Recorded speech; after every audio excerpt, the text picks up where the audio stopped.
محترم دوستو، رمضان المبارک میں کون سے اعمال کرنے چاہیے؟ کیا کوئی خاص وظیفہ ہے رمضان کا جس کی پابندی کرنی چاہیے؟ ظاہر ہے اس وظیفے سے زیادہ بہتر وظیفہ کیا ہوگا، ان اعمال سے زیادہ بہتر اعمال کیا ہوں گے جن اعمال کی طرف اللہ کے رسول صلی اللہ علیہ وسلم نے اپنی حدیث شریف میں اپنے ارشاد کے ذریعے سے رہنمائی فرمائی ہو۔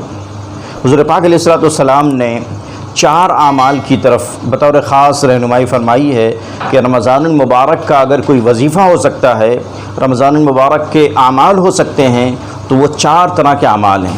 لہٰذا 4 طرح کے اعمال پر خاص طور سے توجہ دینے کی ضرورت ہے۔ یوں بہت ساری چیزیں ہیں، لیکن بطور خاص رسول پاک علیہ الصلوۃ والسلام نے جن 4 اعمال کی نشاندہی فرمائی ہے، جن 4 اعمال کی تلقین فرمائی ہے، ان کو عمل میں لانے کی ضرورت ہے۔ وہ 4 اعمال کیا ہیں؟ حدیث سلمان فارسی رضی اللہ تعالیٰ عنہ سے مروی ہے۔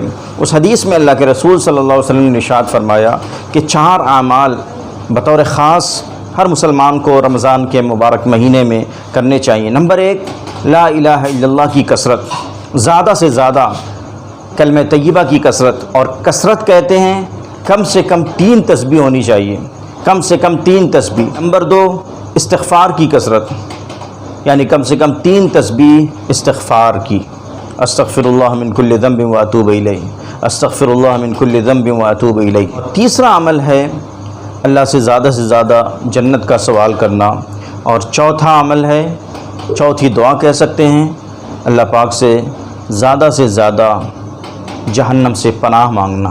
اللہم انی اسألک الجنہ واعوذ بک من النار۔ بہت سی دعائیں آئی ہیں جس میں جنت کا سوال کیا گیا ہے اور جہنم سے پناہ مانگی گئی ہے۔ ایک دعا یہ بھی ہے، بہت اچھی دعا ہے، اس کو کثرت سے پڑھنا چاہیے۔ اللہم انی اسألک الجنۃ وما قرب الیہ من عمل، اللہم انی اعوذ بک من النار وما قرب الیہ من عمل۔ تو یہ 4 اعمال بطور خاص رمضان مبارک کے اعمال ہو سکتے ہیں۔ یہ وظیفہ ہے، خاص وظیفہ ہے جو اللہ کے رسول صلی اللہ علیہ وسلم کا بتایا ہوا ہے، جس سے بہتر اور جس سے مؤثر وظیفہ کوئی نہیں ہو سکتا۔ السلام علیکم ورحمۃ اللہ وبرکاتہ۔